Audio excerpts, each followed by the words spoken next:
AFP des femmes traitées pour un cancer du sein hormonodépendant dont la croissance est favorisée par les œstrogènes présentent un risque de rechute jusqu'à 20 ans après le diagnostic, ont déterminé des chercheurs dont l'étude paraît mercredi dans la revue New England Journal of Medicine. Ils ont analysé les données provenant de 88 essais cliniques auxquels ont participé près de 63 000 femmes atteintes d'un cancer mammaire œstrogène positif ER, l'un des types les plus courants. Ces patientes ont été traitées avec du tamoxifène qui bloque les récepteurs d'œstrogène du cancer, une hormonothérapie standard pour réduire le risque de résurgence de la tumeur. Elles ont suivi ce traitement pendant 5 ans après l'ablation chirurgicale de la tumeur et n'avaient plus aucune trace de cancer quand elles ont cessé la thérapie.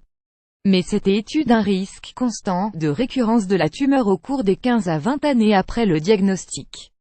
Même si ces femmes restent sans signe de cancer au cours des 5 premières années, le risque de résurgence dans d'autres organes comme les os, le foie ou les poumons est constant au-delà de cette période et ce jusqu'à 20 ans après le diagnostic initial, explique le Dr Daniel Hay, professeur de cancérologie au Centre de recherche sur le cancer de l'Université du Michigan, le principal auteur.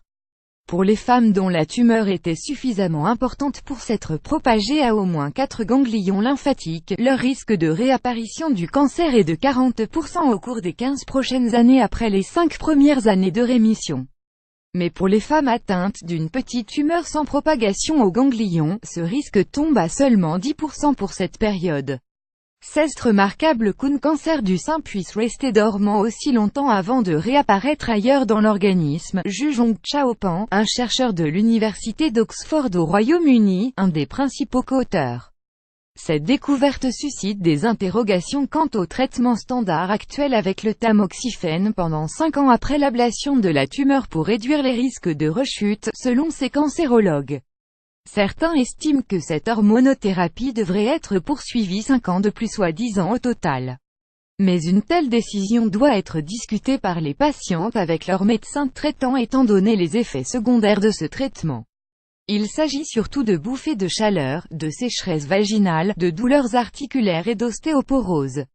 Les traitements du cancer du sein s'est amélioré ces dernières années ce qui fait que le risque de rechute pourrait être en fait moins élevé pour les femmes diagnostiquées plus récemment, relève toutefois le professeur Richard Gray de l'Université d'Oxford.